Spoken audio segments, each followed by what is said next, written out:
তোমরা কি জানো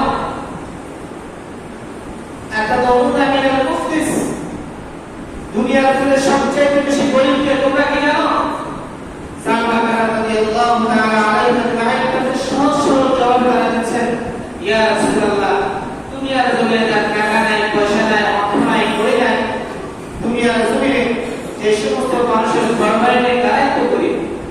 তখন রাসূলুল্লাহ সাল্লাল্লাহু আলাইহি ওয়াসাল্লাম বলতেছেন, আমার উম্মতের মধ্যে এমন কিছু মানুষ আসবে, এমন কিছু মানুষ হবে যে জিন্দেগি ভর তারা ইবাদত করতে করেছে, নফল নামাজ পড়েছে, নামাজ পড়তে পড়তে রবকে ডাকতে ডাকতে, নামাজ পড়তে পড়তে কপালে দাগ ফেলে দিয়েছে, আল্লাহর জিকির করতে করতে, কোরআন শরীফ তেলাওয়াত করতে করতে জবান দিয়ে ফেনা বের হয়ে গেছে।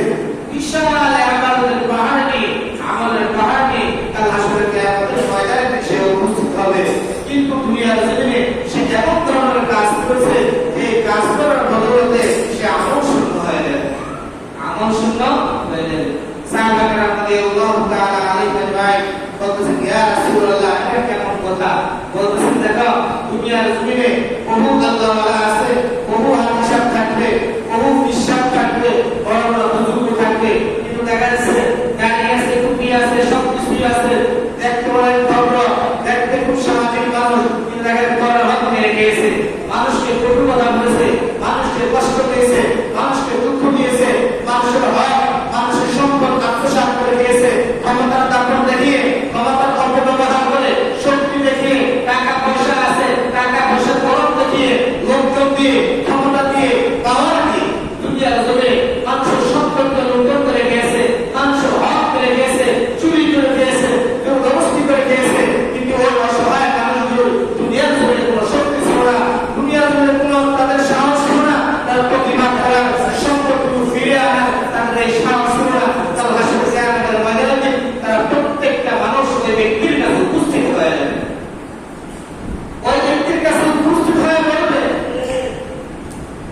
যে আল্লাহ এই ব্যক্তি দুনিয়ার জমিনে আমাদের সম্পদকে লুণ্ঠন করে গিয়েছে, আমাদের নামে মিথ্যা অপবাদ দিয়েছে, মিথ্যা কথা বলেছে, আমাদের নামে বিভিন্ন ধরনের সমালোচনা করেছে, যে সমস্ত কাজগুলো আমরা যেগুলো করি না সেগুলো অপবাদ সে আমাদেরকে দিয়েছে।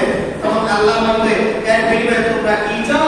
বলতেছে, এর বিনিময়ে আমরা আমাদের গুনাহগুলো তাকে দিয়ে দিতে চাই এবং আমরা আমাদের আমলগুলো, তার আমলগুলো আমরা দিয়ে দিতে চাই। তখন ওই ব্যক্তি তার আমল পিলি করতে করতে করতে করতে করতে দেখেন এক সময় একদম আমল শূন্য হয়ে যাবে, তার কাছে কোনো আমল থাকবে না, আমল শূন্য হয়ে যাবে। এমনকি শেষ পর্যন্ত যখন পাওনাদাররা তার কাছে চাইতে থাকবে, তখন তার আমল শূন্য হয়ে যাবে। তখন ওই পাওনাদাররা